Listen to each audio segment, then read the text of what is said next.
when an Arkansas state representative and his wife, deeply religious, with 3 sons of their own, took in these 3 young sisters with a troubled past. Because it's my job to keep you safe and protected. They thought they were prepared. They weren't. The counselor said if we loved them enough, that it would get better, and it never got better. Now the outrage when they changed their minds. An adoption gone wrong. And gave the girls away. Would you put them on eBay? You are a monster yourself. Absolutely disgraceful and reprehensible. You naively walked in and in desperation naively got out. They say they had no choice. They had to save themselves. Well, she was going to kill me with a knife. She was going to bash her brother's heads in. But a babysitter and others claim the parents thought the girls were possessed. Wait, I'm sorry, she told you what? They had demons. Demons? The girls wanted these demons and would never let them go. Tonight, the video they said was proof of their nonstop nightmare. This is what I'm dealing with, 8 to 12 hours a day. They said we weren't equipped because of our political beliefs. Maybe it's really because you weren't equipped. Are you ready? And for the first time on camera, the little girls in the middle of the tug of war. I glued the heart on in the middle. It just sounds like you guys are passing kids around like they're pets. Good evening. A firestorm of outrage, essentially coming down to a single question we're asking right here tonight. When things don't work out with your adopted children, can you simply give them away to an acquaintance or someone you barely know? Elizabeth has been tracking this case now for months. That's right, David. Those little girls trying to find a forever family. But what happened when that family, those new parents, allegedly said the girls had demons? Well, some people wondered if they were the real demons for their about face. One note, to protect the girls' privacy, we are not showing their faces or using their names. Come to Northwest Arkansas, and here, amid the beauty of the Ozark Mountains, you'll find a landscape dotted with haystacks and church steeples. The air filled with bird song, and the joyful noise of gospel choirs.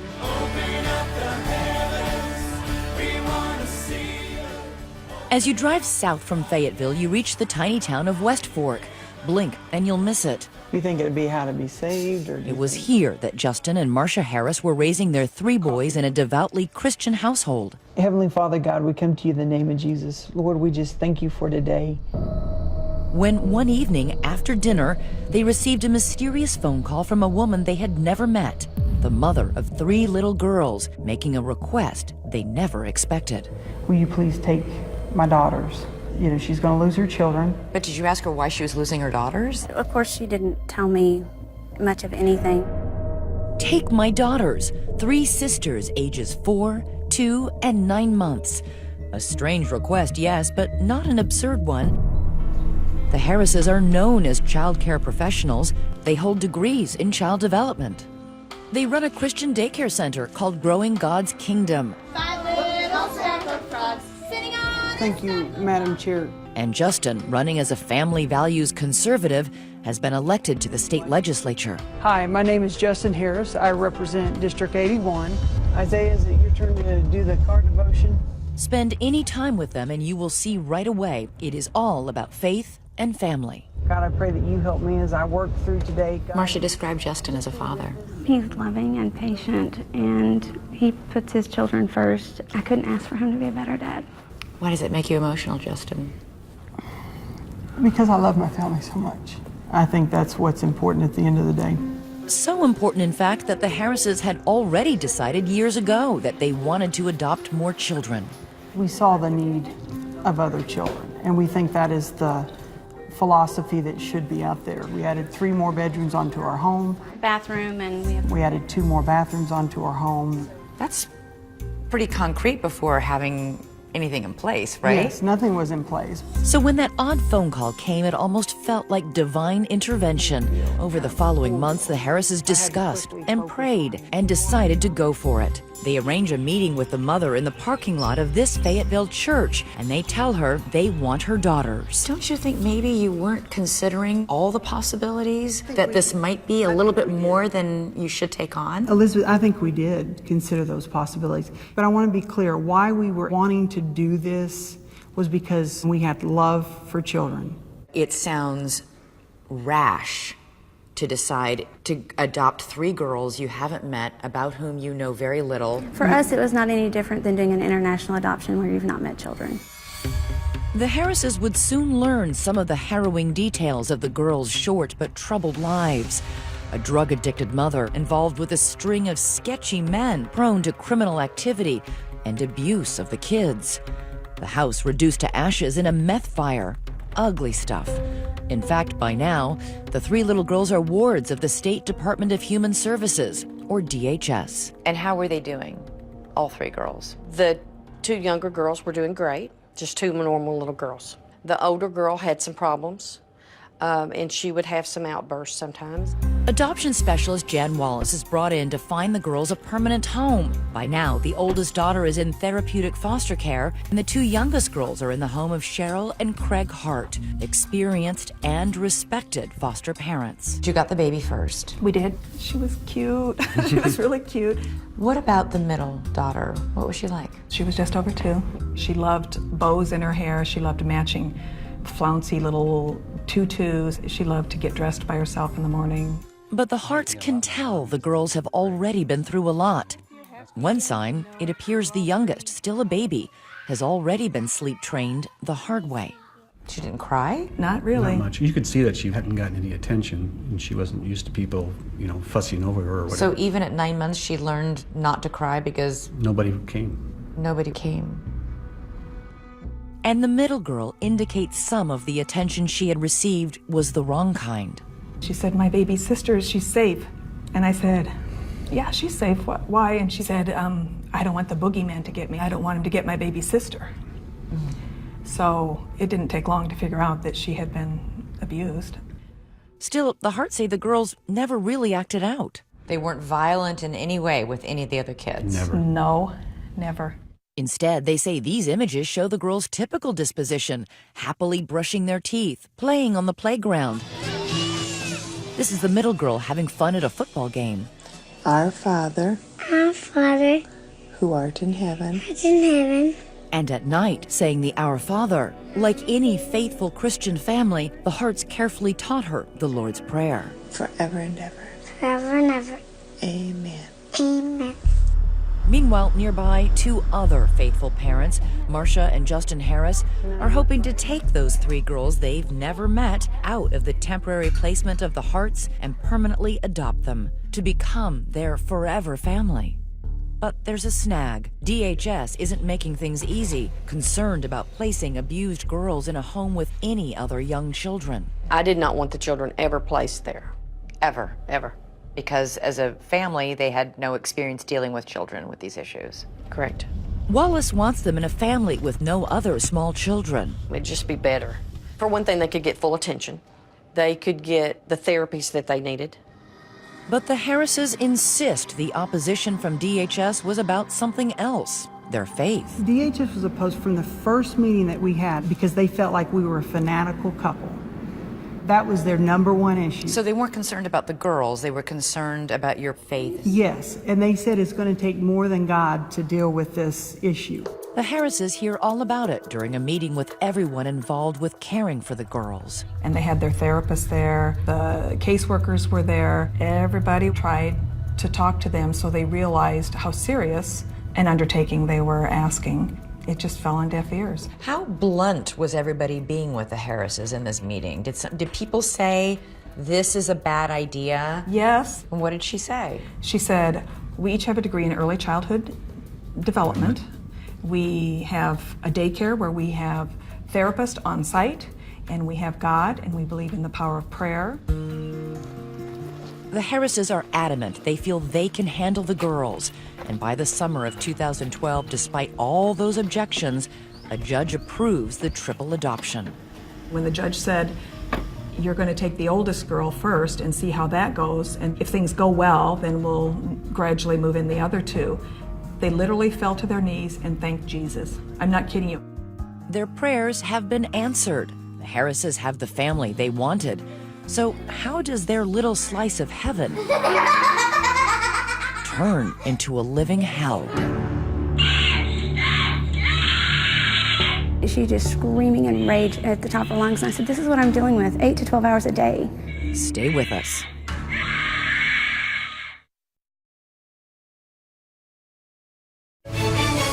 "2020 continues with the Forever family. Once again, Elizabeth Vargas. What do you think? Like any modern couple with good news to share, the Harrises take to Facebook to proclaim, unto them, 3 daughters have been given. I can officially announce what I tried to last February. Marcia and I are now the proud parents of 3 beautiful young girls. But the girls need to live in the home for 6 months before any adoption can be finalized. The judge decides the oldest sister, then 6 years old, would arrive first.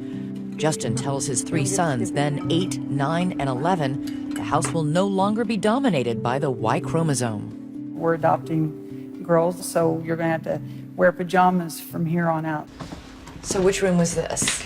This was originally the oldest child's room. Given the girls' traumatic past, the Harrises take some precautions. So you had an alarm up here on the frame Yes. that would tell you it would go off if the door was open? Yes. And then you had a motion sensor in case she tried to leave the room. DHS said that it would make them feel safe because they had been abused, and it would make everyone in the home feel safe. And they take it a dramatic step further. This folded down and makes a bed. Did 2 of the boys sleep here? Yes, and then there was a couch that sat here. All 3 sons move into their master bedroom. Isn't that a little weird to have all 5 of you in one bedroom? And Not when you're bringing in children to adapt in a home that we don't know. My children that were first given to me, my biological children, those are the ones that we were going to safeguard first and foremost. The Harrises know these are little girls who come with big issues. Mommy, hurry! But Marcia, an abuse survivor herself, feels she can help them heal. I'm sorry that your daddies that you had did those things to you. But your daddy that you have now loves you very much, and he does not do those things to you. Got it. In this video, she has a talk with the oldest sister. She'd entered the Harris home in June of 2012. If anyone ever touches you in an inappropriate way, look at mommy. Whether it feels good or not, I need you to let mommy know. Because it's my job to keep you safe and protected. Okay? Okay. To an outside observer, all would seem well. The oldest sister even pops up in her pre-adoptive father's campaign ad, a violation of adoption law. Harris is told to remove the image. what were your first impressions of her when you met her? We loved her, and we still do. But almost immediately, there are clear signs that the Harrises have taken on more than they thought. She was a very hurt child. How could you tell she was hurt? Because in the very beginning, she would not attach anyone. She would come in, she cussed us out. She had a lot of anger. Anger that they say looked like this. The Harrises say these tantrums would ignite without warning. And I had showed DHS a video of her, and they're like, oh, good luck with that. She just screaming in rage at the top of her lungs. I said, this is what I'm dealing with, 8 to 12 hours a day. 8 to 12 hours a day? Goodness, it never stopped. It just screaming. There were no tears, just rage screaming, non-stop. Given the fact that things go south so quickly, why would you proceed with the adoption? We thought things could get better. We thought with the counselor said if we loved them enough, that it would get better, and it never got better. Despite the ongoing domestic drama, the Harrises never waver. They proceed to bring the two younger sisters in, introducing them to the family pet, taking them to the duck pond. But their arrival only adds gasoline to the increasingly combustible household. When they see each other, it triggers old memories, bad memories. She starts talking about biological mom to bring it back up, things they had been through, things they had experienced. What were they doing? I would ask the middle one, I would say, what are you doing, when you sneak out of your room? She said, I'm going to kill my brothers. Listen to this home video. Why would you tell Ethan you was going to kill him? Because he told me that. Who told you that? The bad man. The bad man?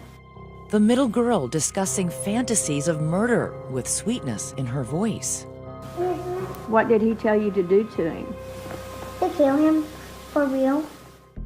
As their fear grows, so does the surveillance. We would do 3-hour shifts of sleeping in the room.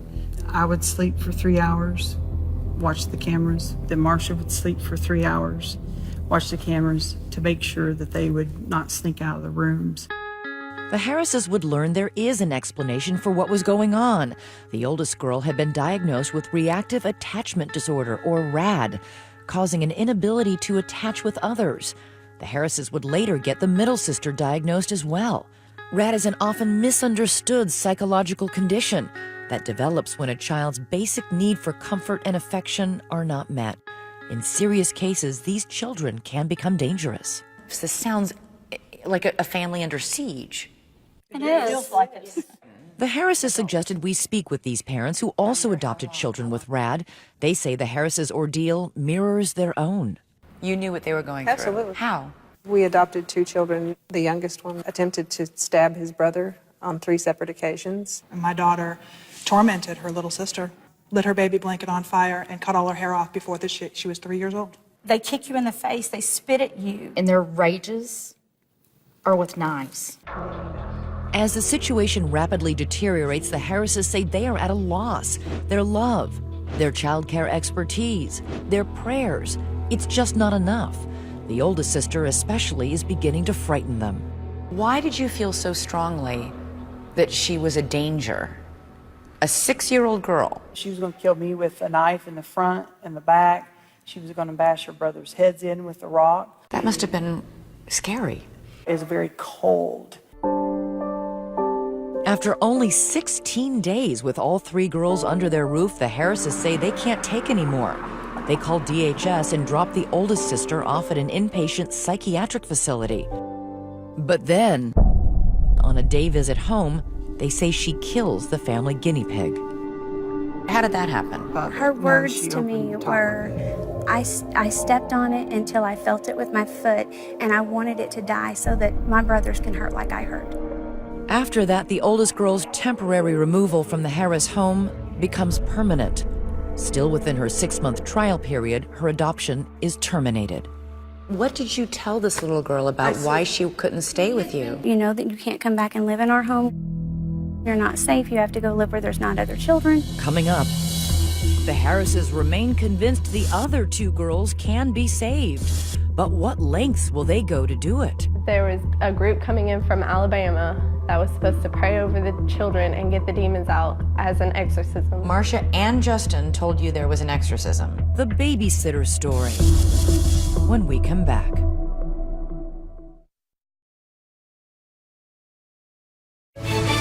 We return to 2020's The Forever Family with Elizabeth Vargas.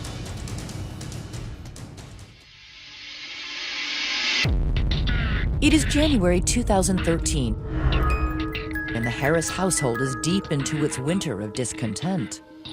We're not sleeping. We're at our wits' end.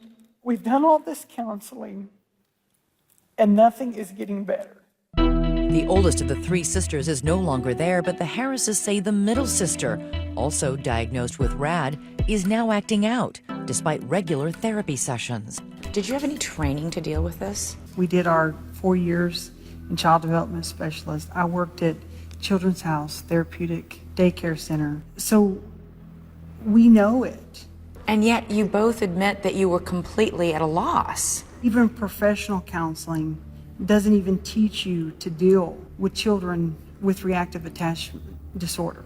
And yet, despite all the difficulties, the Harrises are steadfastly moving forward with the permanent adoption process. That March, a judge grants their wish. The Harrises are now the girls' forever family. Justin goes public with the news on Twitter. His followers respond, "Adoption is great," and Justin agrees. But in reality, things were anything but. The first night they left me alone with the girl, they had this music blaring at her door, Christian music blaring. The main rule, they couldn't interact with each other at all. So you were never allowed to have both girls in the room at the same time? No. Chelsea Goldsboro, the Harrises' babysitter that spring, says she walked into a house governed by strange rules and even stranger explanations from Marcia. What did she tell you That her children had demons and they could telepathically speak to each other. Demons? Mainly the middle child, she had demons, and she would speak to her younger sister and tell her to do things telepathically. Like mind talk? Yeah, they were always separated, and she could do it from in her room while her sister was on the other side of the house. And the tales of the supernatural don't stop there. They did tell me that a demon was like, she was lifting up off the bed, like levitating. The claim seems outlandish, but former DHS adoption specialist Jan Wallace supports Chelsea's allegations. So Marcia believed that the girls truly were possessed by demons. Yes. And that she told you the girls wanted the demons inside them. Yes. What did you say? I was pretty floored, pretty flabbergasted. I didn't know what to say. Chelsea says Marcia even tried to expel the demons herself. She was kneel beside the bed, and she had her like hands up praying, and at one point she was getting really aggressive and, you know, like shaking the bed like she was trying to get the demons out. What was she saying? Send these demons back to hell, you know, get them out of my children, cleanse my child. Where was the child, the middle girl, while this prayer and the bed shaking was going on? She was standing on the other side of the bed, screaming. And when that didn't work, Chelsea says the Harrises brought in some experts, spiritual advisors Hal and Alondra Parks from Birmingham, Alabama. There was a group coming in from Alabama that was supposed to pray over the children and get the demons out as an exorcism, is what they said. When did this exorcism happen? I would say 3 or 4 weeks after I started working there. But they did not want me around because if your heart wasn't in the right place, then the demons would attach to you instead. Jan Wallace says she discussed the Parks' visit with Marcia later. Did you ask her, is this an exorcism? Yes. What did she say? She said it was. She told you it was an exorcism. The Parks denied our request for comment. They have previously confirmed a visit to the Harris house, but denied being involved in any exorcism. So does Justin. We are Southern Baptist. We do not do exorcism. I'll be very clear about that. Period. You didn't bring somebody to the house to exorcise the devil? No. I mean, did we turn to prayer? Yes. Marcia and I pray every single day, morning, noon, and night. I mean, and never will we deny praying. The Harrises categorically deny all of Chelsea's allegations. They even dispute the amount of time Chelsea says she was in the house, claiming she only spent 36 hours total working for them. When the Harrises say you're lying about this, I want to give you the chance. You categorically stand by your story. I stand by it. Every detail. Every detail. Because it sounds pretty unbelievable. I know. Everybody tells me that I'm not lying about anything. By now, whatever the Harrises did or didn't do, they say it didn't work. And after all that effort to adopt the two girls, they decided just 6 months after adopting them, they could no longer stay in their home. This was after you fought and argued that you could do it, and you couldn't. Not only couldn't you do it, but you gave up pretty quickly. Well, and you can say that, but when you've done everything and used every resource they've given you, and you've worked and done what the therapists have told you, you have nowhere to go. It wasn't working, and we tried everything we could. But I had to take care of my 3 boys. And if people want to judge me for that, I'm sorry. When you walk in the shoes and you live it, then you can judge me. As determined now to get the girls out as they were to get them in, Marcia reaches out to their former adoption coordinator, Jan Wallace. She's no longer with the DHS. I said, we are desperate. What can we do? But getting the 2 younger girls out wouldn't be as easy as it had been with the oldest sister. The clock had expired on that trial period. Remember that court ruling? The Harrises were now the permanent legal parents for the 2 girls. Wallace said the state could bring criminal abandonment charges if the Harrises tried to give the girls back. I said, do what? I said, people have failed adoptions. And she said, they're going to charge you with abandonment. They hate you. They despise you all, and they will charge you. Is that true? They would have been charged with abandonment? There's a process that any time someone gives a child back, they are charged, but they're not always found guilty. And the stakes for the Harrises were even higher. You were told that not only would you be charged with abandoning these 2 girls, We would lose our own 3 boys. why would you lose your own children? Because once in the state of Arkansas, being charged with abandonment, you would lose your own children. The Harrises did have one controversial option to get their girls out quickly, and they were about to take it. It certainly got their new daughters out of their family, but it would cost the Harrises their reputations. An adoption gone It would wrong. be disgraceful and reprehensible. A state representative embroiled in controversy. And it would cost the girls much more. I couldn't sleep for 2 nights. It made me sick. I was shocked, and I wanted to say, I told you so. Stay with us. So our question for you here tonight, what do you think of the Harris' story? Do you believe it? And faced with what they say was an impossible situation, would you do what they did? Give back your adopted children? Let us know on our Facebook page and on Twitter. Use the hashtag ABC2020. David and I will be right back. 2020 continues with Elizabeth Vargas and the Forever family. In West Fork, Arkansas, the population of 2,042 is about to be reduced by 2. A mere 6 months since the Harrises officially adopted their 2 little daughters, they have had enough. How do you tell 2 little girls, we don't want you anymore? Well, I don't think we never said that. So what did you say? I just simply told them, you know, we're going to go live somewhere else where we feel like you can be safe, your brothers can be safe. But now their adoption is finalized and they can't simply return them to the state. They could be charged with child abandonment and lose custody of their 3 biological sons.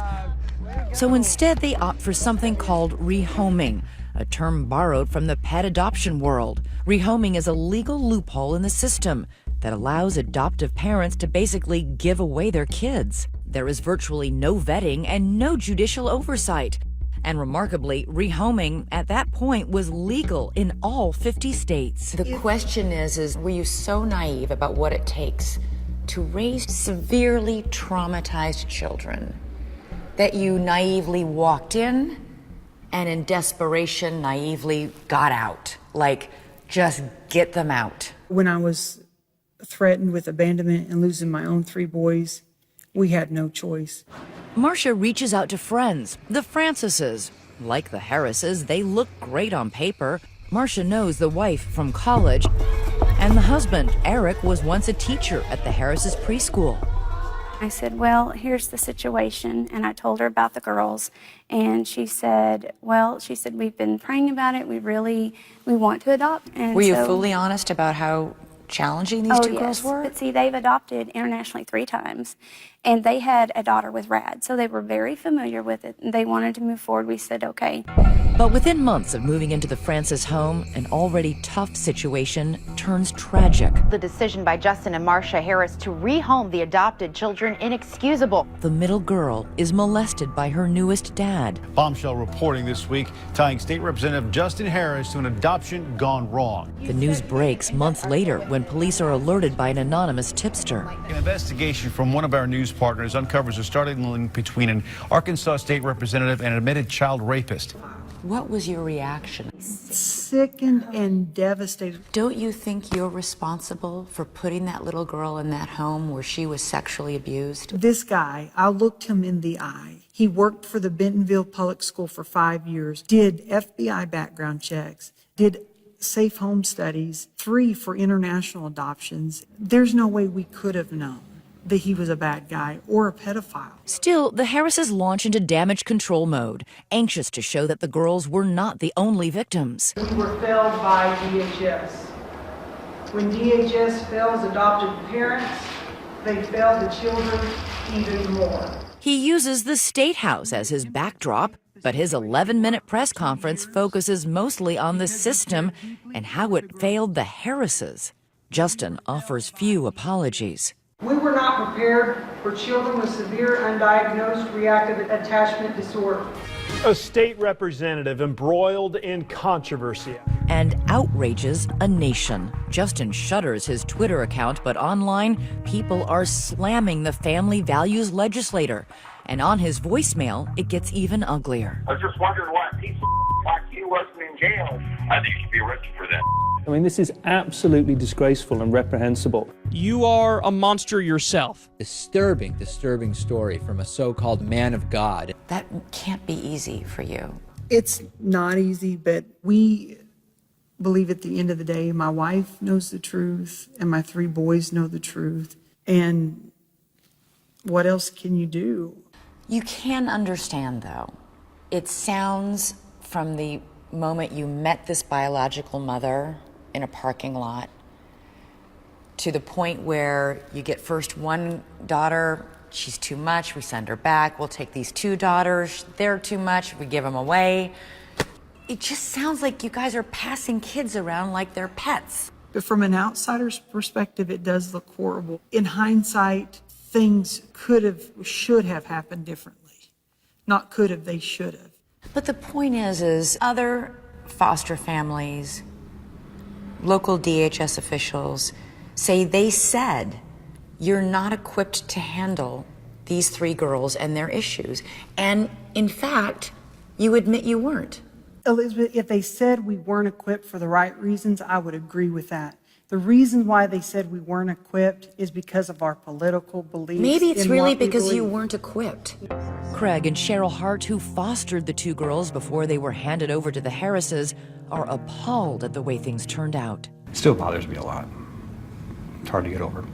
And you blame the Harrises?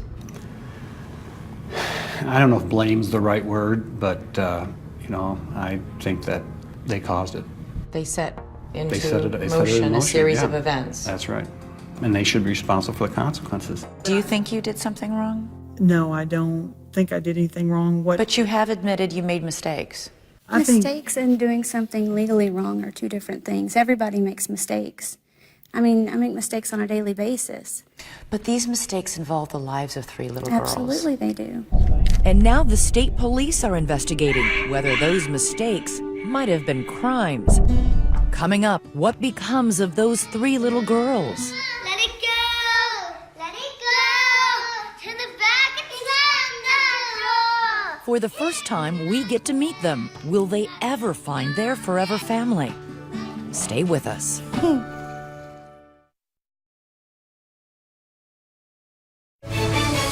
2020 continues with the Forever family.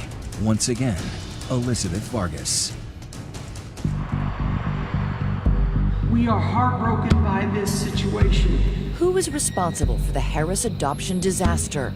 The state police launched 2 investigations, and now the Harris family must confront the possibility of child abandonment and child cruelty charges.